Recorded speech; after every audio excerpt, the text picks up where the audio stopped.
want to thank everybody for coming to our second annual Juneteenth Festival for the African American Association of Ghana. Yes. It deserves a round of applause. You know, it takes some time to build things up, and I'm pretty sure at year 5, God willing, you're going to see not just a lot more people, but the energy change a little bit around it in Ghana and even with the diasporans here and people coming. So we're going to stay steadfast in our celebration. But a big part of what we wanted to do as a part of the Juneteenth Festival is provide some education too. So we know historically in Juneteenth, around Juneteenth, it was celebration time.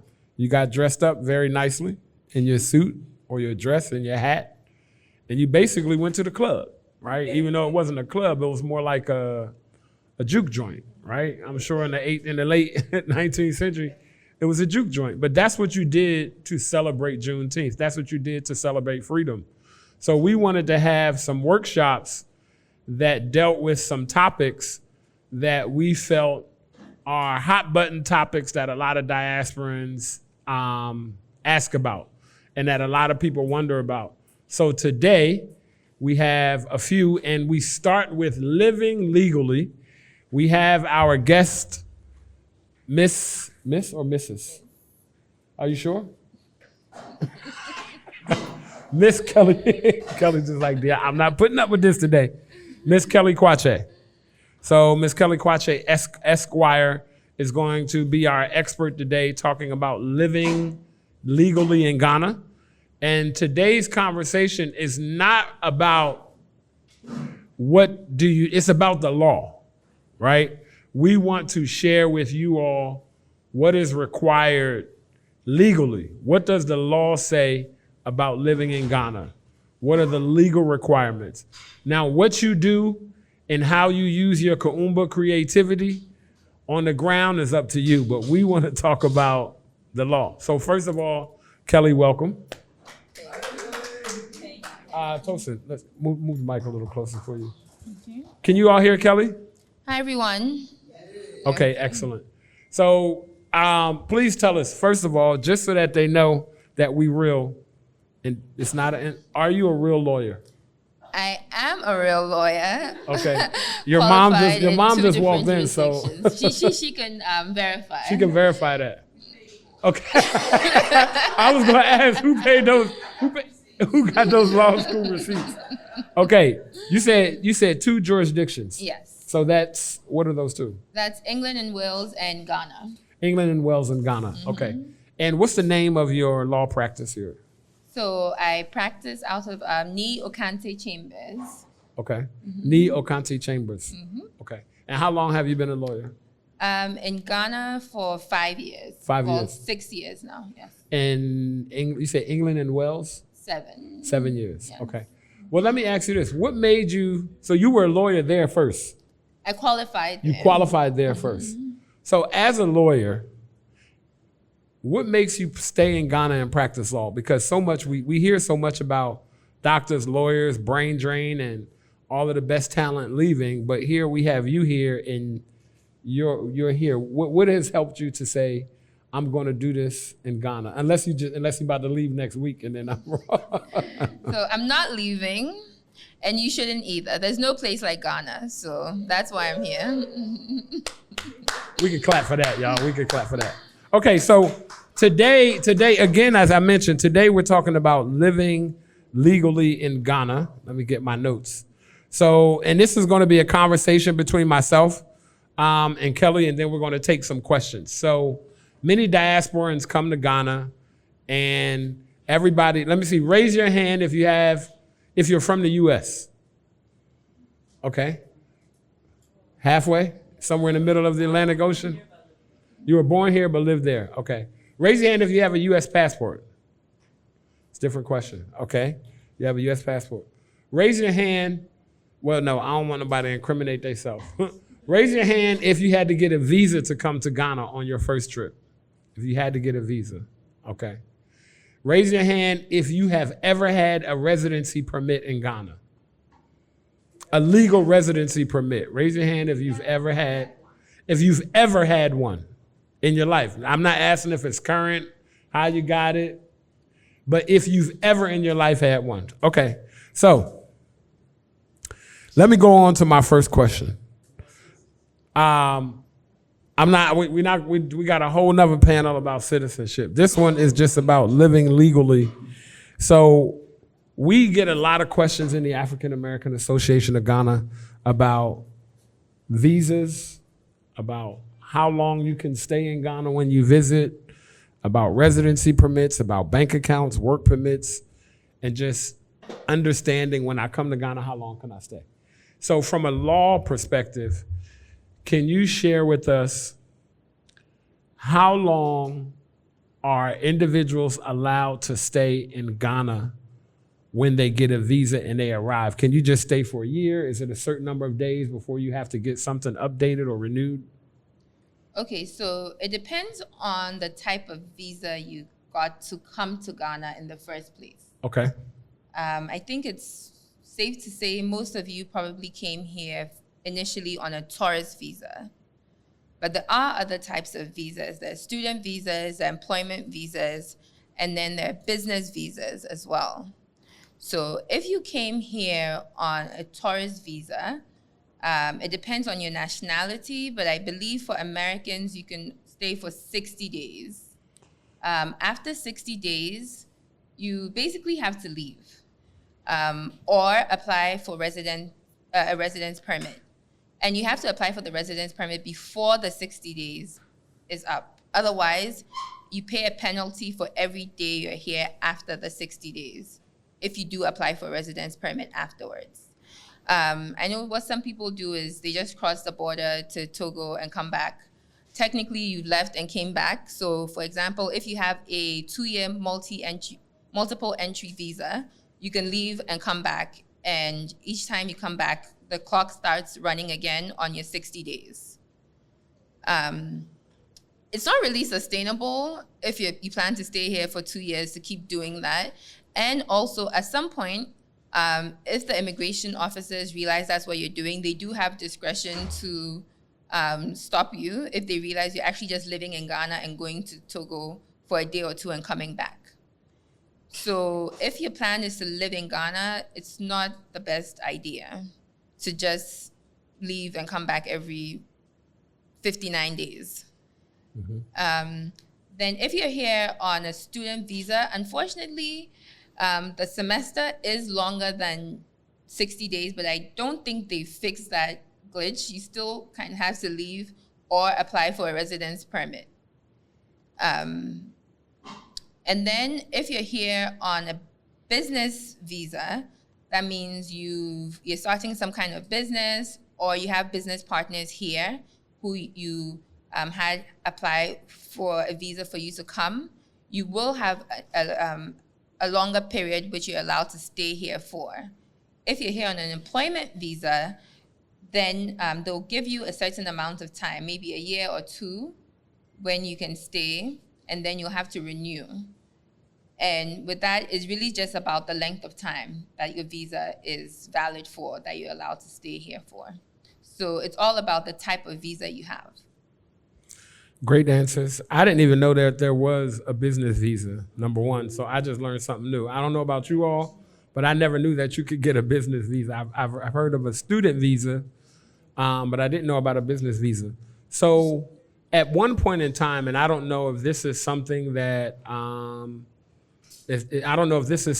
immigration does, but I remember earlier on in my time here, I think it used to be 90 days and then they moved it to 60, if I'm correct, maybe 5 years ago. So after that 60, 90 days ran out, then, thank you. Excuse my left. After that 60, 90 days ran out, then people just told me, you can just go to the airport or immigration and have them extended. So is that an option for people? Once your 60 days runs out, you could go to immigration and then they'll extend it for another 60 or 90 days? They're not supposed to. Oh, really? I think a lot of things happen in Ghana. But if that shouldn't be the case. They shouldn't be able to just extend your stay if you're here on a tourist visa by just going to immigration. I mean, if that's happening, what I think is happening is maybe they're giving you a stamp to say you left and then another one to say you came back in. Okay. But that shouldn't be the case. Yeah. Okay. Well, I'm glad. I ain't gonna say my guy's name. I ain't gonna call his name out. But at one point, that happened. Now, you mentioned a residency permit. And I remember going to the immigration website, and I remember trying to figure out a residency permit. Can we talk a little bit about residency permit? And I don't know how much you know about the diaspora. The Office of Diaspora Affairs is supposed to be able to give a letter for residency permit. But at one point, I was told that you can't just get a residency permit. Like, you can't just be like, hey, I want to live in Ghana and get a residency permit. It has to be based on employment, a job, or something. Is that true?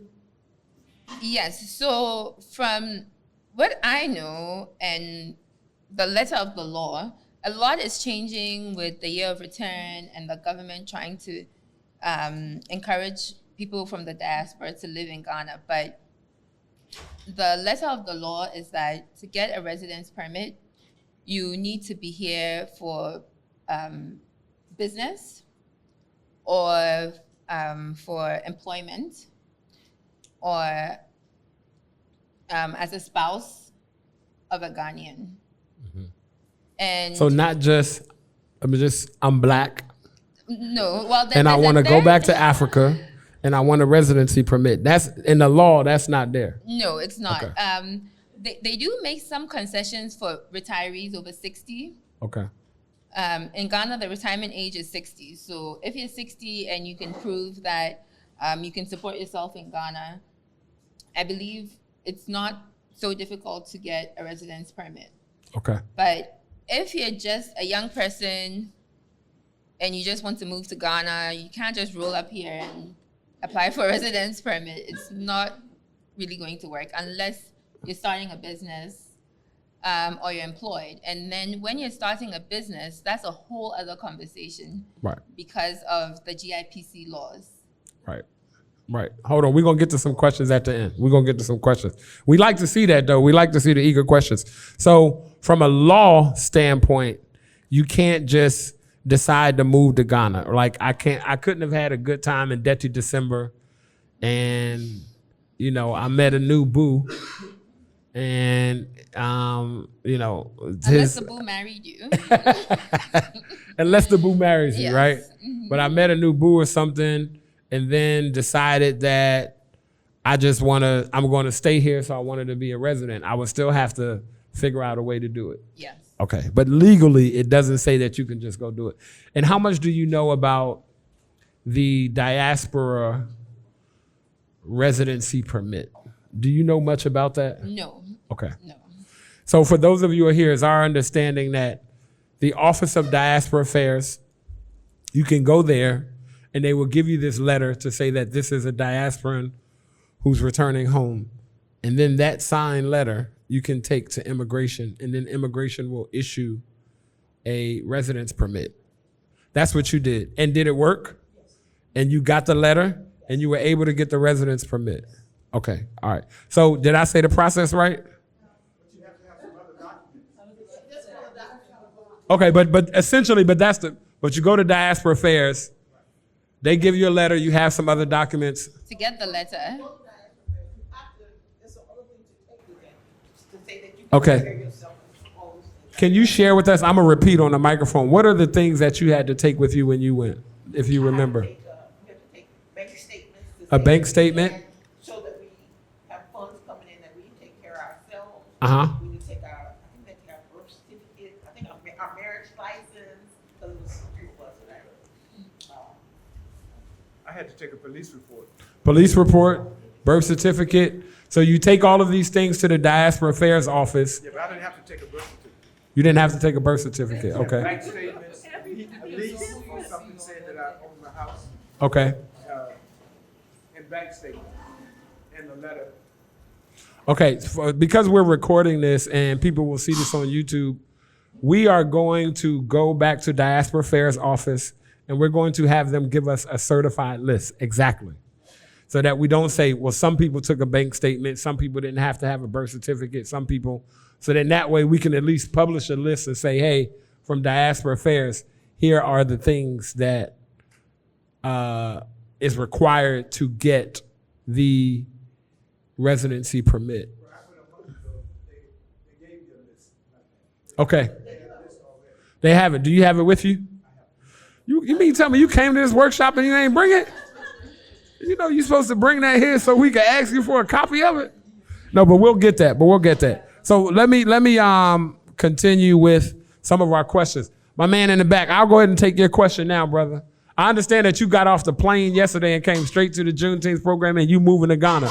Somebody told me that about you. Is that true? Oh, well, actually, I was in Central Region, Cape Coast for 3 weeks. Okay. But I just got to Accra. Just landed in Accra.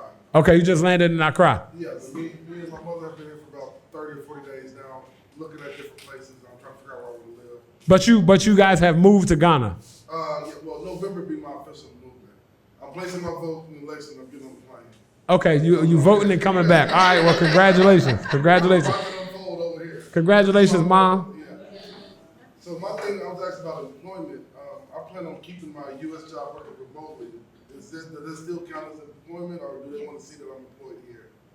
You mean in terms of residency? Yeah.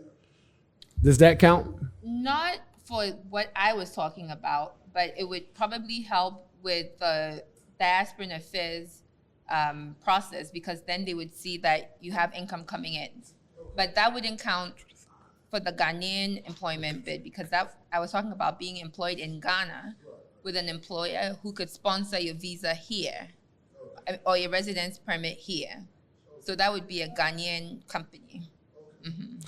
So let me be clear. From a law standpoint, if you're going to be, and how long is a residency permit? For the first time you get it, when I got my residency permit, I got it for 1 year the first time, and then after it expired, I got it for 2 years. He told me the first time you got to do 1 year first. Then the second time he was able to give me a 2 year. Mm-hmm. And then right when I was about to get, he said a 5 year. 5 years, they gave you a citizenship. Right when I was about to get 5 years, I wound up getting my citizenship. Mm-hmm. So is that it? 1 year, 2 year? Yes. Okay. So you can get, so is it possible to get 2 years your first time going around? From the law perspective, just for the audience, even though different things may not happen, the conversation, the questions that I'm asking Kelley is really, what does the law state? Okay. Even though different things may happen. I don't think it's stated that we have to do it this way, but typically they give you 1 year to begin with. Okay. And then after that year expires, you can get 2 years. Yes. And then after that expires, you can get 5 years. Yes. Okay, Pat, you've been here for some years. What were you saying, Pat? So documented, and this is when I was doing residence permit, it stated at immigration, because I was here with an NGO, they said NGOs can only get 1 year at a time. But if you were here for spousal reasons or something, then they were giving 2 years, because everyone around me was getting 2 years. And I couldn't understand why they were making me do 1 year by 1 year. And they because they had booze and you had an NGO. Yes, and so at immigration, it states that NGOs were given 1 year. Okay. All right, Brother Morris. Hi. Thank you for having this program, sir.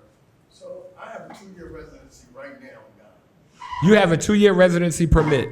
Right now in Ghana. I started with a 1 year residency, expired, went in, I renewed it for 2 years. So let me ask this question. According to what Kelley just told us, according to the law, the way that you would have gotten that is through employment, or how would he have gotten that? Well, he has to tell us, because Okay. My process was to go to Diaspora Affairs. Okay. A letter of recommendation from the Director of Diaspora Affairs, Mr. Kwakye. Then the rest of the process of that was at immigration, where you fill out the application, submit the passport pictures, pay the fees. Now they've got this added requirement of having a health exam. That's a new thing. That wasn't there when I first got my first residency. On my second one, they have this new health exam requirement there. But outside the health exam, I also had to bring 2 Ghanaians to vouch for me. One had to bring his bank statement. Physically, in person. Yes. And what year was this? I think last year, 2023, you had to do this. 2023. Okay. I got renewed, right? Well, that is a requirement, and they have to sign a bond for repatriation, saying that if you have to be basically deported, they will pay the expenses for your deportation. So Morris, don't act up. No. Somebody signed that bond for you, brother. The brother had to, he had to bring his bank statement. They needed to look at his bank statement. He had to write a letter on my behalf. I had to write a letter stating why I wanted to be a residency in Ghana, bring passport pictures, fill out the application, pay the money. The letter from Diaspora Affairs, you can't minimize that. That's very important. Because I'm not here because I'm working. I'm not here because at the time I wasn't married. Or I didn't have a spouse in Ghana. So it was just because I wanted to repatriate. I was answering the call of Nana Akufo-Addo and year of return and coming back home to Ghana. So I think that's the reason why you have to have the letter from Diaspora Affairs to vouch for you. If you don't have one of the legal, right, if you don't have one of the legal avenues. Okay. Yes. Shabazz, you have a question?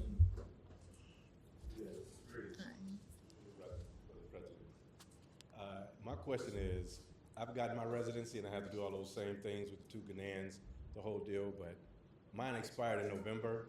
I was wondering, is there like a cap on the late fees that you have to pay? No. They accumulate until you Yes.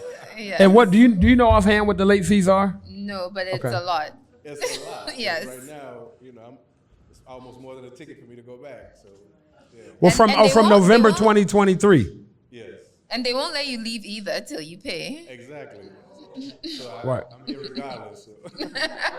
So you have to. So he has to get he has to renew his residency permit before he can go. He has to pay the fine. He has to before pay the can go. fine. So even if you're at the airport trying to leave, Oh yes. they won't let you get on the plane till you pay the fine. So remember what we talked about earlier about the 60 days? That was something that happened to my niece. She was here, and I think she stayed 5 months over. And she was like, Uncle Diallo. I was like, nah, just don't worry about it. I was like, it's 80 CDs a month. It was something like, I was like, whatever it is, we not making no special trips. I'm gonna go to the airport with you and we'll pay on your way out. And we were able to, they take you in the back room, look, it'll be, 400 Ghana CDs or something like that. And then based on that. But for the residency permit, that's a little different. Matt, do you know the current cost for residency permit for a U.S. citizen? No. You don't? Okay. There's a whole schedule. Right, we've seen it. Yeah, It came out. I was asked if you knew. I think it's around $1,000 if I'm correct for a residency permit for a non-Ghanaian. Yeah, it's not $200. $1,000. No. So I have a referral in the immigration office. And the brother told me, I just called him 2 days ago because I went to the diaspora office to get the letter. The director was out of the country, so that wasn't happening. So I'm waiting for him to return. So I called to find out how much it would be. He told me $400. $400. Now, I talked to somebody just on the way over here and said that they paid, who was that I was talking to? Told me that they paid 100, but you were married to a guy, well, she's married to a Ghanaian, so that's maybe different. But the brother told me it was gonna be 400. Now, I don't know whether his fee is in that, I'm sure it is. yeah, or not, And his boss's fee. yeah. So I don't what know we how much it really costs, I don't know how So much it really costs. one of the things that Kelley mentioned, and we want to suggest this for everybody who's interested in finding out the process, is we will get, because I've seen that schedule of fees, because they posted it because fees just went up. Some immigration fees just raised, like visa on arrival just raised and some things like that. So there's a schedule of fees that came out. And I apologize that we don't have someone here from Ghana Immigration as we wanted to. It's to no fault of theirs. We kind of communicated with them a little bit later than we would have wanted to get one of them there, but we'll follow up and have one of them come and present that schedule and just try to have a very clear outline and schedule, because most of us who are coming here are not coming because we got a job. Most of us are not coming because we're connected with an NGO. And most of us are not coming because we've gotten a business visa. Most of us will get here because we've decided to move to Ghana. We got our savings account, or we're working remotely, or we're collecting Social Security or something like that. And we've decided to, move or live here or stay here. And then later, we open a business or start doing business here or something like that. But we want everybody to know what the requirements are for legally. So let me continue with some questions. Yes. I don't have a question, but I just think it's important to know that you know what the legal stuff is, and you know what should happen. A lot of times it's at the discretion of the person. People need to know that. Okay, so you're saying even if you have the legal printout of the fees, even if you say, okay, the fees are $200 or whatever is on the printout, and it says passport picture, birth certificate, this, you can have all of that. I'm just want to be clear about what you're saying. You can have all of that and go to immigration or go talk to somebody, and that person's discretion could mean you got to add something on top. Absolutely, and especially with the number of years. Okay. You're supposed to get 1 year the first time, but it's at their discretion and how much dashing you do, right? And everything else is correct, but when you're in front of that person, you're at the discretion of that person. They can waive whatever they decide to waive. You don't have to do the physical if they don't want you to. It says even when there was COVID, you had to have a COVID test, but you didn't have to take the test. Got you. So it's at Understood. their discretion. Some people will demand it, others will say, oh, if you And I want to be clear to everybody that Kelley does not work for Ghana Immigration. She's a lawyer, and we've asked her to come so we can be clear to everybody what the law says. Again, we know that Black people, African people are extremely creative. So whatever creative means and ways that you use to accomplish your goal, we bid you well. But the African American Association of Ghana wants to present to you what it means to legally live in Ghana and what the law says that you should do and how you should go about it. Young lady in the middle with the hat on, Pat, then I'll come to you, then I'll move on to the next question. Okay. Pat? I want to know if volunteers, people that are coming into the country as volunteers, are they considered employment or are they considered tourists? How are they classified? I think they would be considered tourists. It's not employment because they're not getting paid. Employers have a quota for employing foreigners, and also there's some legal requirements to even be allowed to employ foreigners, which most times those companies don't even meet. So if you have volunteers coming, most of the time they're just coming on tourist visas. So that means that after 60 days, those volunteers have to leave again. Okay. So we want everybody, is it about this? He Same, said okay. they would have to leave and Well, not leave, but renew their 60 days if you come on a tourist visa. Yes. See, but we talked about the extension earlier, and as Kelley mentioned, the law doesn't state that you can, technically you're not supposed to get an extension according to the law. They have an extension form at the immigration. Okay, so as we mentioned, because you mentioned that there were some other gaps that had not been changed yet. So maybe there are some forms or maybe there are some things that you can do in immigration that when you look at the letter of the law, it says something different. Is that possible? it is possible. Okay. No, we all can get one. On your tourist visa. Yeah, you definitely can. You can also get a single reentry. So if you needed to leave the country you can get an extension in the single reentry. So it's a little thing in your passport that allows you to leave the country once and come back in. Wait, are you saying if you have a single entry visa, you get another entry? Yes.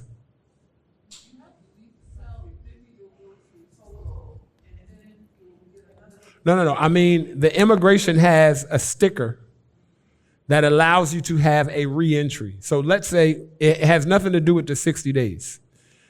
Maybe, let's say you've been here for 30 days, but you want to go to Nigeria and come back.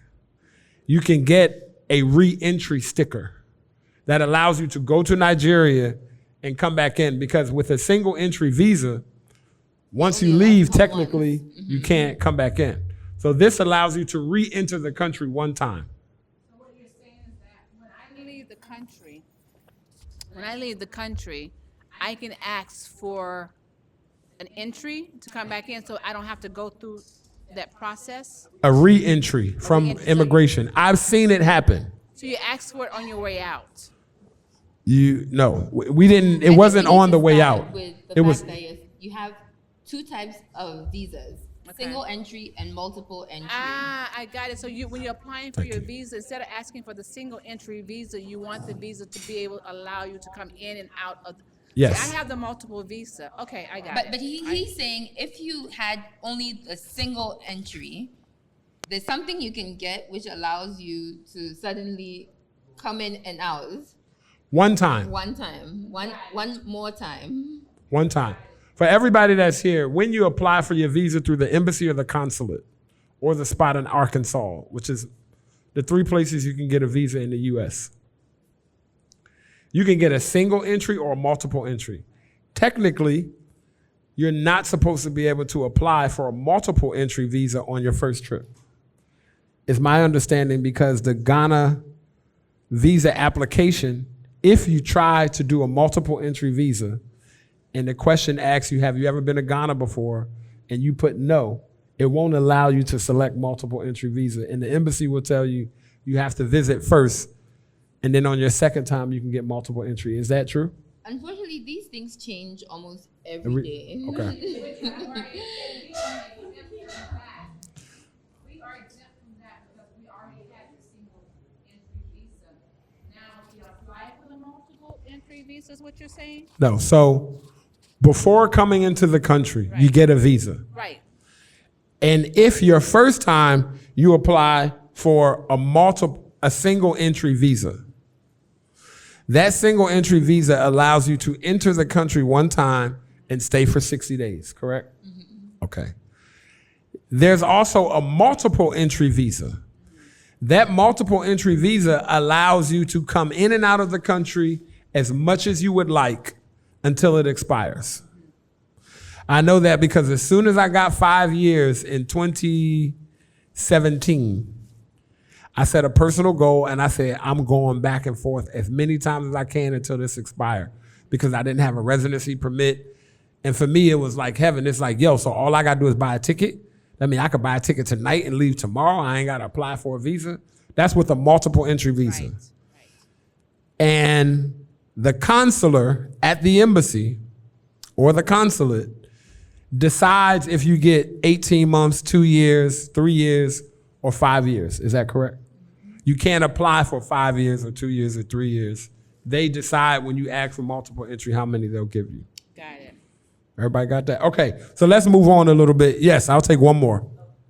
Well, I just wanted to be the person to say that for me at the age of 23, hearing all of this, I think it's just ridiculous that this is the process that we have to go through to come to Ghana. And right now there's way too many Black Americans, African Americans who are interested in moving down here for this to be the process, especially for us when you learn about the history of how we got to America. So I just want to say, Ghana, we need a different system, especially for the African Americans. But yeah, we shouldn't be treated as everybody else when we have the right to this place. So Thank you. That's a part of why we're doing this, is to educate people who are coming, Right. one, and then to be able to lobby for a new or a different process. My question for you, I don't know if y'all will have the answer. We were originally adopted and we got the family reunion for the 5-year visa. We were planning on staying here for 3 months. Is that technically legal for us to stay, or do we have to leave in 60 days? So you say that again. You got a 5-year visa For family reunion. for your family reunion with your birth family. Yes. And you want to know if you can stay longer than the 60 days. 60, yeah. I think you'll need to extend, or if that's really a thing at the immigration service, or come and go. Okay. But also, if you were born here, you can, while you're here, you can take the opportunities to look into getting citizenship if you're interested, because you are entitled to citizenship even though you were adopted. Thank you. Thank you. Okay, one more. So I came the first time in 2019, got a single entry visa. And then I came back the next year and I was able to request the 5-year visa the next year. That visa just expired and I got a new 5-year visa. But I came here in April, so I'm going into my 3rd month now, and I'm not going back until August. Now, I told them, in my visa application what you have to send your itinerary. So I sent that, but everyone keeps telling me that after 60 days, I'm gonna be incurring fees. And I'm thinking, am I supposed to go and volunteer up and do something now, or just wait until I get to the airport and deal with it? So you have to go and check, because my visa expired, I didn't realize it, and I had to get an emergency. No, my visa is fine. My visa is mine- brand new mine- for mine- 5 years. No, the 60 days, mine Oh. went past the 60 days. Right. So I had to go in and do an emergency, extension on mine. So I need to go see So we immigration. had to pay the fees to get mine. So I need to go see immigration before I fly. Yes. Okay. Yes.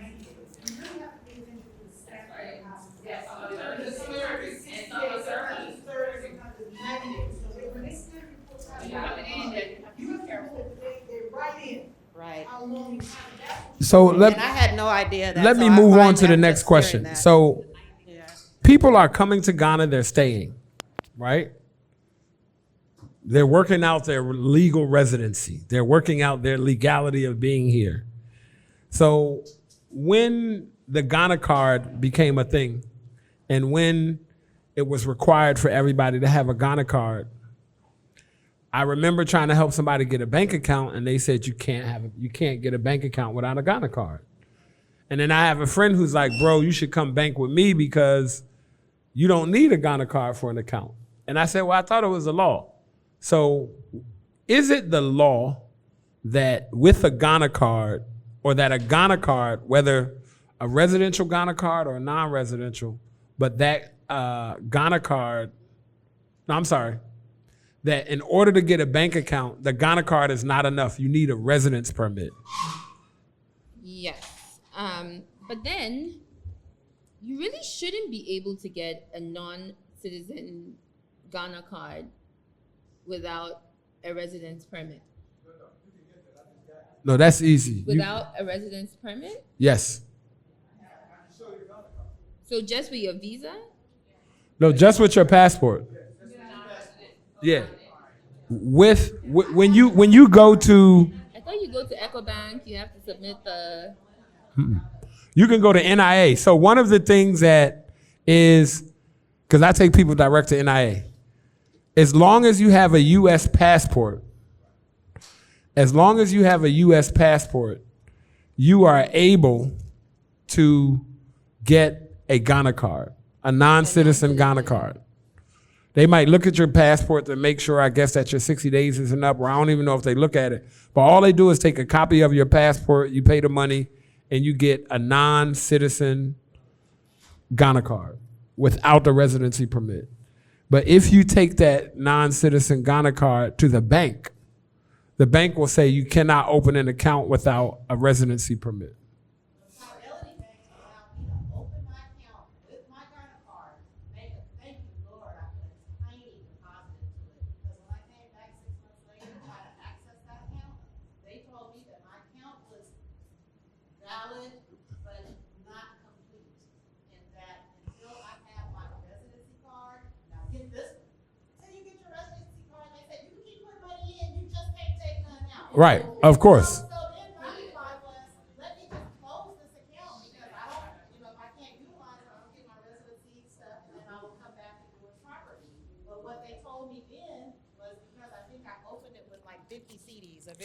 all about. When did you open it before the Ghana card situation? With my Ghana card. Okay, with your I got Ghana my card. Ghana card, and I showed it to them. I was at a fair, and they were trying to get new customers. I said, does this work? Yeah.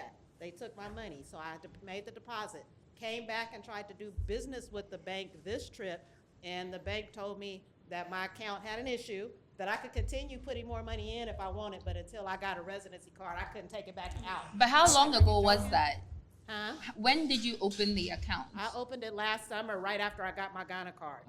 That's So, good. I thought that and would've so been now before the I interview, told them so. I want to close the account. Since I couldn't activate it properly, I'll come back when I have my paperwork right. Then they told me I couldn't close the account because it was also a checking account. It had some fees associated. Over this last year, my little deposit had been ate up in fees, and I actually owed them some money. So I wasn't Yeah. paying them no money. But just FYI for everybody here, that's banks all over the world. That's America too. You They'll take your money. They just won't give it back to you. you will wind up owing them fees if it's dormant. But for this conversation's sake, legally, it is required. This is a question I'm asking. It is required to have a residency permit before you get a bank account. Is that correct? No, yes and no. Okay. So I do know that you can open a bank account without the Ghana card, like she did, but you can't operate a You bank mean account. without the residency permit? Both. Okay. So even without a Ghana card, they will let you open a bank account. You just can't operate it. Okay, so let's be clear. No, let's be clear. You can open it, but so- you can't operate the account. So they'll say you can open the account, but then within the next month or so, you have to present all the necessary documents. To operate the account, you need all your documents, the Ghana card, the residence permit. Honestly, my interpretation of how the Ghana card works, I don't actually think they should be issuing Ghana cards to people who don't have residence permits. If you're here on a tourist visa, You can definitely get a Ghana card. I don't think you should be able to, but that's a different issue. And I think the NIA is still working out a lot of Details around a Ghana yes, card. because Okay. If you were here on a business visa, then I can understand why you would be allowed to. But if you think about the policy reasons behind a Ghana card, What are those? I mean, after you finish, just talk to us a little bit about the implementation of the Ghana card and what that was about. okay, so basically the Ghana card is supposed to be the general form of ID that everyone in Ghana uses to do everything for business. Eventually, we're going to use it to vote. You might even use it as a driver's license in the future instead of having your driver's license. Just for everything. Maybe at some point your immigration status will be registered on your Ghana card. Apparently, the chip on the card has some large amount of space that can store all types of data. And so it's going to be a universal form of ID that we use for basically everything. And if you're here on a tourist visa, you're here on a temporary basis. And so I'm just not sure what the policy reason behind people who are here on a temporary basis being given the Ghana card is. Unless they're saying, okay, well, if you are eventually going to be here permanently, we'll start the process now of letting you be here. I have students who come every semester to study at the University of Ghana. And before they can submit any paperwork to immigration to extend their visa, their stay here, they have to have a Ghana card. So to me, it looks like mostly a way of getting revenue for the Ghana government, because you have to have that before you can start the immigration process. The Ghana card. Yes, they have to have that before. Yeah. I would think you would start the process and then get the card, but That's interesting. That's not the way that it's going. Okay. Yes. But I also want to bring up that you don't have to be a Ghanaian citizen or resident to have a bank account here. You can open up a bank account with your passport, but they're going to require you to fill out an IRS form. So, which means that that information is sent to the U.S. So The W-9. I think that's what it is. But you know, once they started the Ghana card, I don't think they're they doing that didn't. anymore. They stopped that. Well, you can show your U.S. passport to open up a bank account, and Is that and for they give people you- who already had accounts or new accounts being opened? It's an Do you know account that's been anyone? open for years. So I think with people who are now opening accounts, that I don't think that is acceptable anymore. They won't allow you to do it with a pass. I've had several people try. But they're not closing those accounts, though. No, they won't close them, but because you're grandfathered in. You're grandfathered in. But anybody who tries to open an account now, you have to have a Ghana card. Yeah. Yes. You asked a question about why, and we know Ghana, money talks very loudly. So it's $120 for your first non-citizen Ghana card, and every year after that is $60. And even if you don't renew it the second year, and you go the third year, you will pay $60 for the year you didn't use it. So just do the numbers. The amount of us that are here, the number of us that are here who are not residents and not citizens, paying for that, that's a nice piece of change coming in on a regular basis. That's one answer. Okay, I want to move this conversation to work permits. We only have about 15 minutes. So let's talk a little bit about work permits, the kind of work permits people can get. And again, we know that most of the people here are not necessarily on work permits, but can you talk a little bit about work permits and how they work? Is it something, what are the special things that are required for individuals coming to Ghana who might have a work permit? Okay, so if you're coming on a work permit, first of all, the company that's sponsoring your visa has to be qualified to sponsor you. They have to apply to Ghana Immigration Service to be able to sponsor you. They have to write a letter, and I think there's a threshold for how much you're making and the type of work you're doing. So you can't be coming to do unskilled work here, because that's a job that a Ghanaian can do. So what's the reason for them employing you as opposed to a Ghanaian? Because you're taking a job away from someone else, essentially, is the policy reason behind that. So you'll submit most of the regular documents for a residence permit.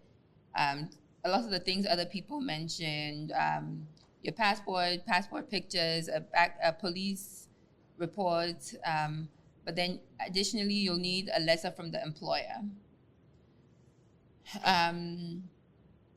Most employers who qualify for this, usually they apply to GIPC, and they have the exemptions for employing foreigners. And then when it comes to, let's say, creating an opportunity for yourself, you can start your own business and then get a work permit that way. If you decide to go down that route, there are a number of restrictions that are really important to take note of. If you're starting a business that is wholly foreign owned, you have to have a minimum capital, equity requirement, which is $500,000. You have to be bringing in $500,000 either in cash or in equity investment. So that could be in machinery or some other maybe goods that you're bringing into the country, worth up to $500,000. If you, I'm gonna pause you. So just to make sure you heard, that's for a fully foreign-owned business, meaning non-Ghanaian. yes, American, Canadian, you're not Ghanaian, you want to open a business, that's the requirement. yes. Okay. If it's a business that's owned with a partner who's at least, with a Ghanaian partner who has at least a 10% stake in the business, then the requirement drops down to $250,000 for that capital or equity investment. And if it's a fully owned Ghanaian business, There's no requirement. Fully owned Ghanaian business. if it's a fully owned Ghanaian business, is it like 2,000 Ghana cedis, or do you have to? There's no capital requirement. You just got to pay the fees and the application. So you aren't starting the business if it's fully Ghanaian owned. I know, but I'm just asking about a fully Ghanaian owned business, because sometimes what happens here with diasporans is they come, they meet someone, and to get around the requirement of being a fully owned or a partial owned and having to show $250,000 or $500,000 of capital, they meet a Ghanaian and they say, well, listen, I'm gonna give you the money to open the business and put the business in your name since you're a Ghanaian, and then I'll get my money on the back end kind of thing, or something like that. So if it's a fully owned Ghanaian business, I was asking, what is the cost, or is there a cost? So what I'm talking about is not the cost of registering the business. Okay. This is a completely different concept. It's called the minimum capital or equity requirements, which is under the GIPC law, not under the registration. And there is no minimum capital requirement for a Ghanaian. No, I think that's not a minimum capital requirement. You just have to have, when you're registering any business, you have to have the value of the company, and that's completely different. That's paid up the shares of the company. You don't even have to pay up the shares of the company when you're registering a business. You just write it, and then you pay taxes, stamp duty on the value that you say the company is worth. Gotcha. But nobody actually ends up paying up the value. So that's completely different. Okay. And then, Just to piggyback off of that, I have a business, but my business is ran by a foreign company, but I live here in Ghana. But while I'm here in Ghana, I am utilizing some of the people here to help me facilitate my business that's being operated in other countries. Will that hinder me from, will that affect me in the long run with me being here, being that I do have a business that I'm running that does not operate in Ghana, but it also employs some of the people that are here in Ghana? so then let me ask you, under what auspices are you employing the people in Ghana? I have a tourist company. But my tours are not here in Ghana. My tours are in Europe, Africa. They're in other parts of Africa all over. But some of the things that I do here for my back house inn, I am utilizing some of Local the staff. natives Okay. here, locals here Okay. to help me to facilitate those things. Okay, so that wouldn't count Okay. because it's a foreign company employing people in Ghana to work, but they're not being employed in Ghana Right. by a Ghanaian entity. Right. So it's for outside business, but it is bringing money to the locals here that are working for me. Yes, but it wouldn't count at all towards No. that. And then that also will bring, I don't know if we'll have time to talk about the taxes, but then that's That's my next question. Okay. There's a completely different implication for the Ghanaians, not for you necessarily, but for Because the I know I'm protecting Ghanaians. myself. I just want to make sure that I'm protecting myself. Whatever they do, because I'm employing these people who are operating as an opposite entity Probably of contractors. myself to help me facilitate what I need outside of Ghana. So you shouldn't be operating in Ghana Okay. without having an entity here. But if you're saying it's your entity outside Ghana that is employing these people, No, and they're I'm doing, I'm the one that's employing them. So it's my business, but I am the one that's paying them. I'm just not registered But it's not here registered in Ghana, so it's still But an I am entity employing outside of people Ghana. here in Ghana. to do work where? Outside of Ghana. The work is only outside of Ghana. I am bringing no But work where are they working? here in Ghana. They're physically in Ghana, but they're working digitally. Yes, They're working digitally. yes. But it's still, is that employing people in Ghana? You're in a bit of a legal gray area here because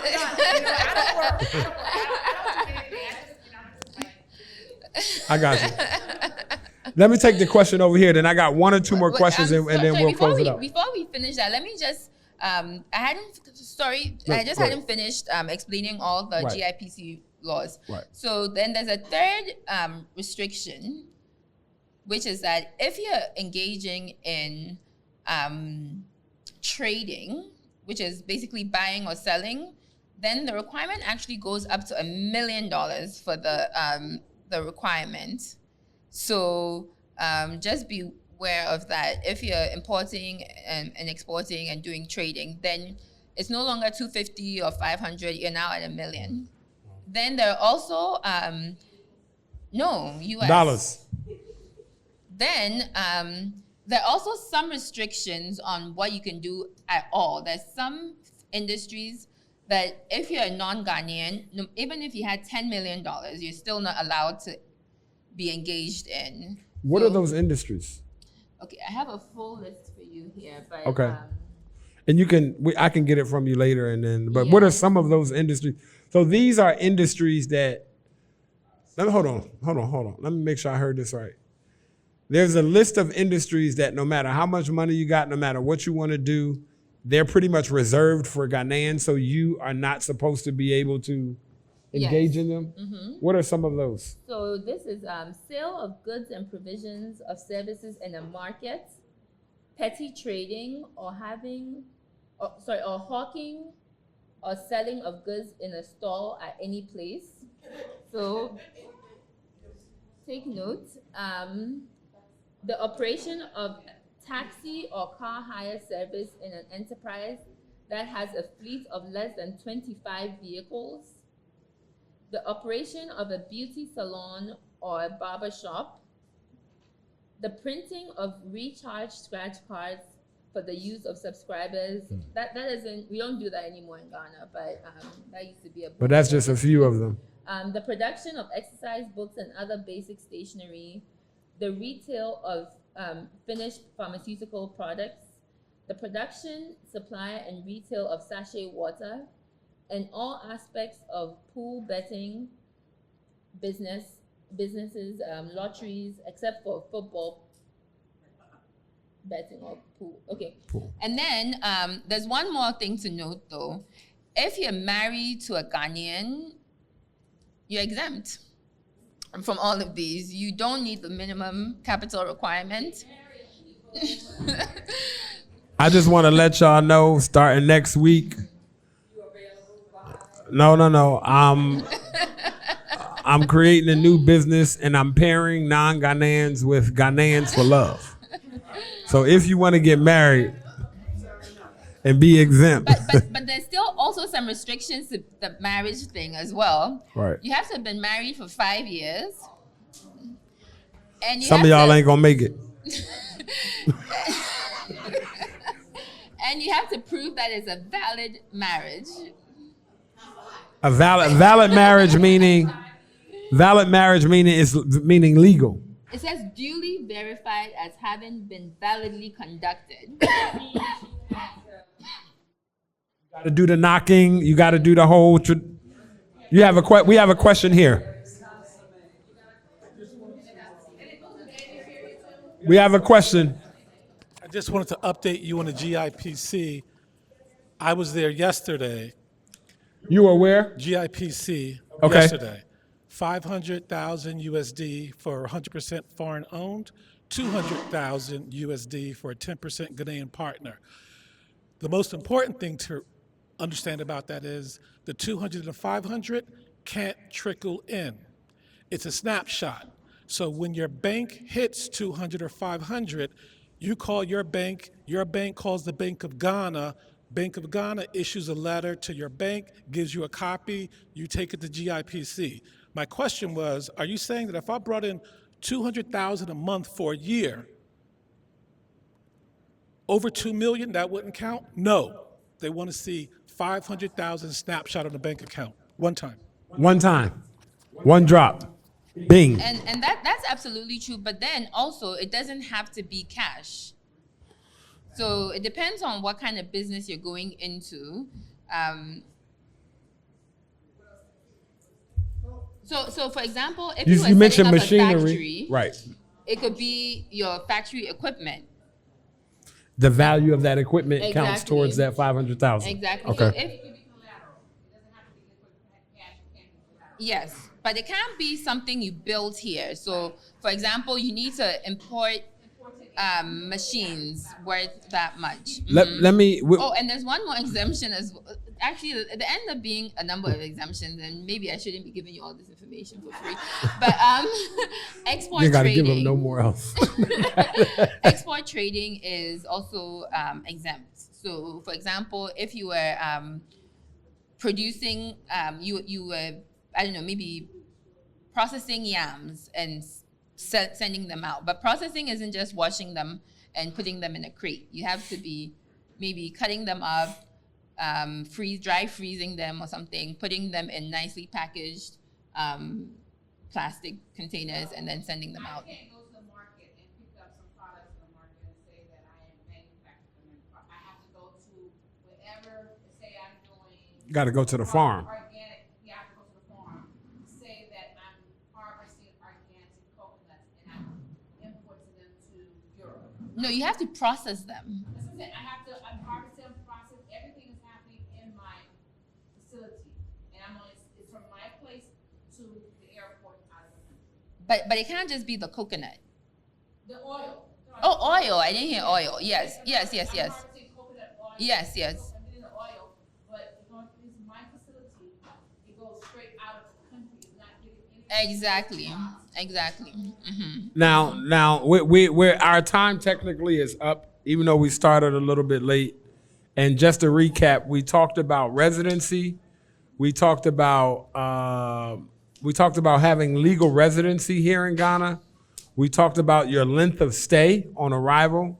We talked about tourist visas and different kinds of visas. For those of you like me who did not know, you can get a business visa to come to Ghana. And we also talked about residency permits around bank accounts, okay? We talked about, let me have your attention, please. We talked about residency permits around bank accounts. Now, for your last question, what I want to ask you is, because I don't want to ask the tax question right now because our time is up. And I know, however, at the end, hopefully you will give everybody your office phone number line or your email address, or if you brought some business cards. But what advice, like if you're going to give advice as a lawyer, right? I remember being proud of doing business for like 10 years without a lawyer. And I was talking to a mentor, was like, man, I've been doing business for like 10, 12 years. I never needed a lawyer. He said, you wasn't doing business. It just made me think like, okay. He's like, you was making money, but you wasn't doing business if you ain't have a lawyer. So what advice as a lawyer would you give someone who's coming into Ghana dual residency, whether you're a diasporan who just want to return home, whether you're coming here to open a business? You know, what is some general advice that you would give that person before they either move or make their first steps? Okay, well, the advice these are very different categories of people, so the advice would be very different for all of them. But actually, I don't know. So because it's so broad, it wouldn't really be legal advice. It would be advice as someone who's seen a lot of diasporans coming in and out. It would be really consider what it is you want to get out of Ghana before you come here, and have realistic expectations, because I think too many people come here thinking it's the promised land. We should be welcome here with open arms. Every opportunity that you see is also an opportunity that a Ghanaian sees. So you're honestly competing with Ghanaians for everything. So don't think that everything is just going to be here for the taking, because if it's here for the taking, that means you're taking it from someone. So just have realistic expectations of what Ghana is going to be. And also, don't be unwilling to adjust your expectations. And honestly, the advice from your mentor is great advice. Do look for a good lawyer once you decide that you're staying here. And anything you do, whether it's buying land, whether it is just how to be here legally, your taxes, because the tax regimen is really changing in Ghana. There were a couple of things I was hoping to talk to you about that I didn't, but maybe there'll be another opportunity. Around taxes? No, about, you shouldn't only think about living in Ghana, but after life is death. So what happens if you die in Ghana? What happens to your family? What happens to your body? What happens to your estate? You really need to think about all those things, not just living in Ghana. So you should always, after you get to Ghana, maybe the next thing you should do is find a good lawyer. Maybe that's a good advice.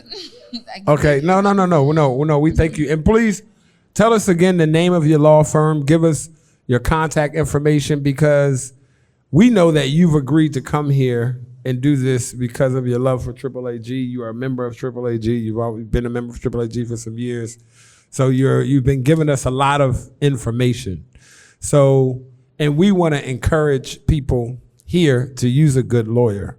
So do give out your information. And the last thing that I'll ask you to mention is, in your time being a lawyer here and for 5 years, have you seen a difference in the success rate of people who use a lawyer for their business, for their moving, versus people who don't?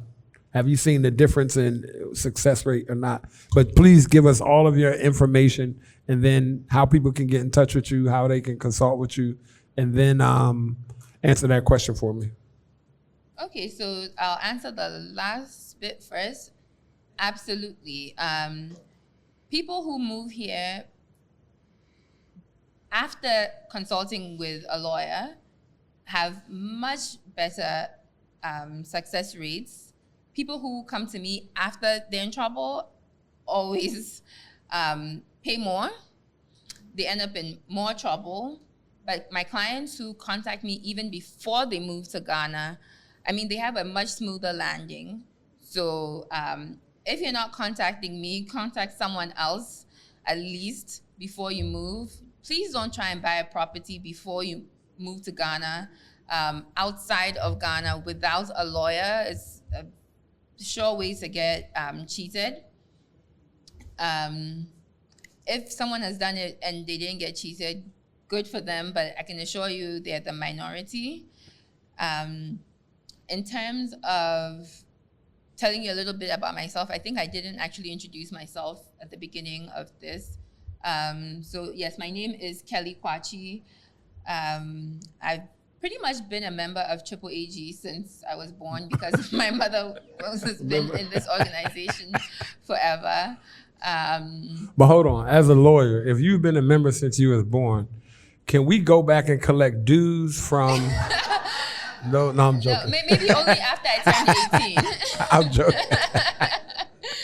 So I practice general law in Ghana. Most lawyers don't have a specialized practice, so I do everything from land law to company law, estate planning.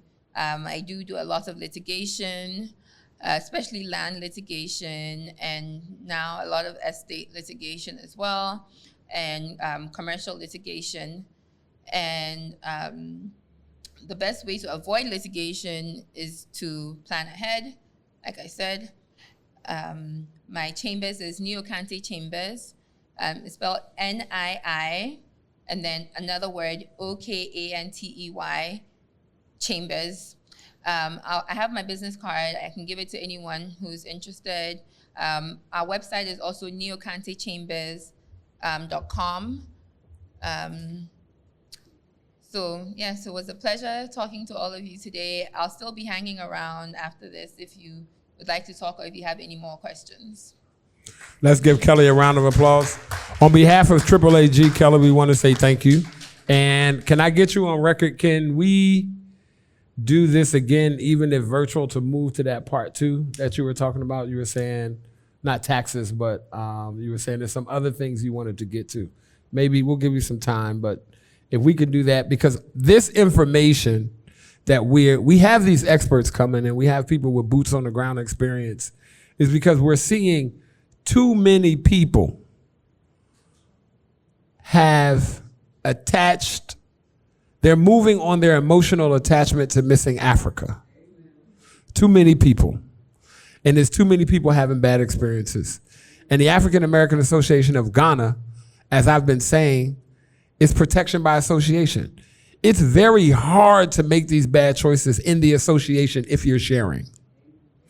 If you're talking out loud, if you're telling people, if you come to Teresa and say this, and you're telling this person I'm doing this, oh, and he said this, people are going to tell you, no, that's not the way to do it. Call this lawyer, do it this way. Or he said, what about land? And he said, what? And he said, what? But a lot of us just hard-headed in real life. A lot of us are just hard-headed in real life, and we don't want to listen to other people. And we think that because it's a Ghanaian or an indigenous person, that they know better or more than somebody who from Brooklyn with you, right? So we don't listen to that person because it's like, well, you're not Ghanaian, you just moved here 7 years ago. It's like, yo, them 7 years is like really 15. I learned a lot. So we want to thank Kelley, and we hope to do this again. We're going to put this on YouTube for people under the African American Association of Ghana, for people who are coming to just listen to this conversation. And this is all people who are here in Ghana, so that they know to take their time as they're moving here. So we want to thank you. We're going to take a short break.